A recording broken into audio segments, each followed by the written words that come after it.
This is Lewis Art for Boxing Social in association with Empire Fight Store Forged Irish Stout. Delighted today to be joined with Ben Shalom. We've just had the launch press conference for Chris Billam-Smith, Richard Riakporhe, Selhurst Park. We're here again, another summer stadium fight involving Chris Billam-Smith, but even bigger this time, a rematch and a lot at stake. So must be buzzing to put this on. Yeah, it's been a long time coming, as you said, but to do it like this in a summer stadium, I'm just excited for the night. I know what these sort of nights produce and the outdoor element, South London. Both guys we worked with for a long time, both guys who have done incredibly well. Big connection to the business, and delighted to get it over the line. We did look at Bournemouth. Chris Billam-Smith's been there 4 times in a row. They couldn't do it. Have to say thank you to Steve Parish and Crystal Palace, because sometimes, as we've seen, fighters don't always get their dream homecoming. Delighted to deliver it. It takes 2 of us to get together, and they're really behind it, and they want to create a festival experience. There's a huge undercard, huge music artists as well to announce. It will be a really British boxing summer festival before the Euros start, and what a main event. I was going to say, I think a lot of people were surprised at it being at Selhurst Park. They thought maybe the Vitality, or they thought maybe somewhere in London, an arena, I guess. What sort of was the pros and decision that Selhurst Park was the main fight for this? Well, first of all, as a champion, we had to look at Bournemouth. When that's not available, you're thinking, do I really want, in the summer, do I really want to go to Wembley Arena? And we've had great nights there, but do we, if we can, a big outdoor stadium. We knew how much Crystal Palace wanted it, and boxing fans like an event. They like a party. They like the event experience. They like the undercards, and Crystal Palace had that vision, and we know it will sell. And so when we've done Wardley Clark, we've done Buatsi Aziz in London as well. Both sold incredibly. This one's trending way higher. We had the pre-sale, I believe, today. General sale tomorrow. I think it's going to surprise a lot of people. I think when you get it right, 2 British guys in a 50-50 fight in a stadium in the summer, it ticks all the boxes, and I'm just really excited. I think for us as a business, just really proud to deliver it for both guys, because not many fighters get to fight for a world title. So to deliver it, and then to deliver a stadium, obviously Chris got it last year. It's a special feeling, and now it's over to them. One thing that you shared on your story after the fight got announced was and I mentioned it to Riakporhe, was texts with Richard and his dad, and he talked about how proud he was. To deliver that moment as a promoter and deliver sort of people's memories and dreams on a personal level must be an amazing feeling.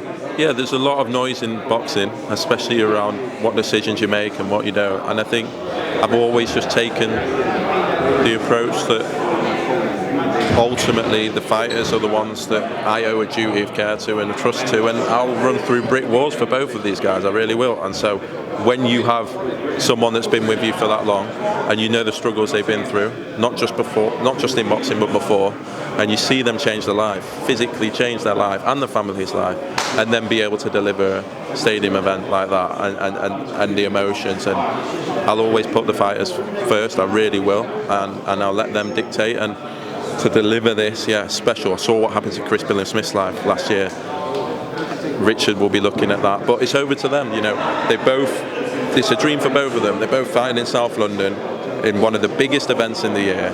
It's going to be over 20,000 people, and it's a domestic world title. You can't do anything more as a promoter.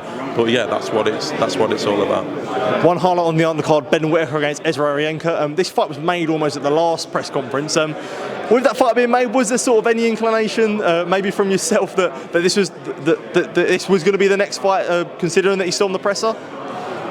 To be honest, it doesn't matter what I say. People will say that was set up, because even Ben was saying it. But I think he knows it wasn't, and in the end, it was actually his team that said, you know what, if he's going to say that much and he's going to do that much and he's got 10 knockouts and he's unbeaten and he's going to come at us and give us something to think about, then why not? You know, if he and to be honest, when he came up from the press conference, I was like, what happened to this guy that was, you know? But then obviously it erupted, and Ben, for me, these are the experience he needs, because everyone's going to want to take Ben Whittaker's head off.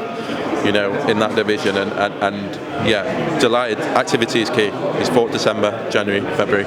No, December, February, March, now fights again, and look at how he's blown up, and it's another big night for him. What is the latest with Ben Whittaker? Because Frank Smith done an interview, I think, with October Red around last week, said that he's got one fight left on his contract. What is the latest, and is that true? Is there one fight left on his current deal? Is this the last fight Ben has with Boxer? It's as true as everything else he says. Is that so not true then, I guess? Of course. I mean, it's ridiculous. We've just started. You know, he's had 7 fights now. The way he's blown up, I'm incredibly proud of. It's been a great journey so far, but it's still the start of a journey, and I think we've really got a superstar on our hands, and in all seriousness, he's going to create attention. We went to New York last week.